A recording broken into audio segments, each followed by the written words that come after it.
Assalamualaikum warahmatullahi wabarakatuh. Halo semuanya. Perkenalkan, nama saya Sahara. Nomor induk mahasiswa 859 654 554. Saya berasal dari UPJJ Palu, Fakultas Keguruan Ilmu Pendidikan, jurusan Pendidikan Guru Sekolah Dasar.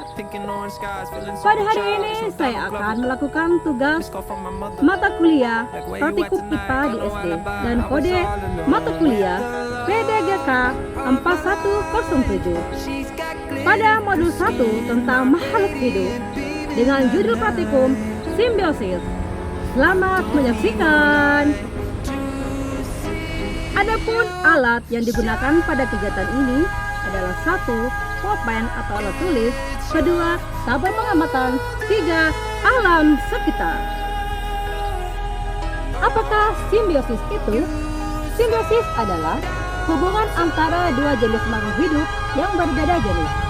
Simbiosis dibedakan menjadi 3. Yang pertama, simbiosis parasitisme, yang kedua, simbiosis komensalisme, dan ketiga, simbiosis mutualisme. Simbiosis parasitisme adalah suatu hubungan di antara dua spesies atau organisme, di mana satu spesies mendapatkan keuntungan, sedangkan spesies lainnya tidak disebut inang dirugikan. Simbiosis parasitisme, hubungan antara kucing dan kutu kucing, merupakan contoh parasitisme, yaitu hubungan di mana satu pihak diuntungkan sementara pihak lain dirugikan. Kutu kucing memperoleh makanan berupa darah dan tempat hidup di tubuh kucing, sedangkan kucing dirugikan karena merasa gatal, mengalami iritasi kulit, bahkan bisa tertular penyakit. Yang kedua adalah hubungan antara ulat dan buah jambu. Hubungan antara ulat buah dan tumbuhan termasuk dalam parasitisme. Dalam hubungan ini, ulat buah memperoleh keuntungan dengan memakan bagian buah tumbuhan sebagai sumber makanannya, sedangkan tumbuhan dirugikan karena buahnya menjadi rusak, busuk, atau gagal panen dan tidak bisa lagi untuk dikonsumsi. Berikut, simbiosis komensalisme adalah suatu hubungan simbiosis di mana suatu spesies atau makhluk hidup diuntungkan, sedangkan pihak lainnya tidak diuntungkan ataupun dirugikan.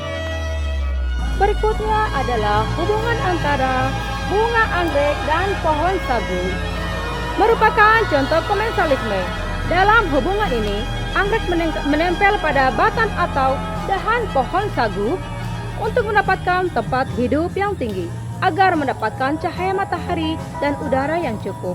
Namun anggrek tidak mengambil makanan atau air dari pohon sagu tersebut, karena pohon anggrek atau bunga anggrek membuat makanannya sendiri melalui fotosintesis.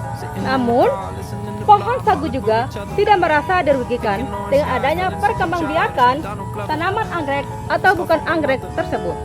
Paku dengan pohon enau.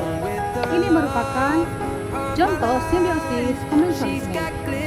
Tumbuhan paku dapat tumbuh sebagai epifit di batang pohon enau sehingga mendapatkan keuntungan cahaya matahari dari kelembapan yang cukup untuk tumbuh. Sementara itu, pohon enau tidak terpengaruh secara signifikan oleh keberadaan tumbuhan paku tersebut. Simbiosis mutualisme adalah hidup bersama di antara spesies makhluk hidup, di mana kedua spesies tersebut mendapatkan keuntungan. Berikut adalah contoh simbiosis mutualisme antara tumbuhan dan hewan. Hewannya di sini adalah cacing dan tumbuhannya adalah jahe. Cacing di sini dapat menguntungkan dirinya karena dapat tumbuh, berkembang biak sesuai dengan habitatnya dan juga dapat tempat tinggal. Kemudian untuk tumbuhan jahe dapat berkembang biak dengan baik karena mendapatkan tanah yang subur yang diakibatkan oleh adanya cacing tersebut. Inilah contohnya simbiosis mutualisme antara hewan dan tumbuhan. Jadi keduanya ini antara hewan dan tumbuhan sama-sama mendapatkan keuntungan. Demikianlah contohnya simbiosis mutualisme. Berikut adalah contoh simbiosis antara kupu-kupu dan bunga. Kupu-kupu mendapatkan nektar sebagai sumber makanan dari bunga, sedangkan bunga terbantu dalam proses penyerbukan karena kupu-kupu membantu memindahkan serbuk sari dari satu bunga ke bunga lainnya.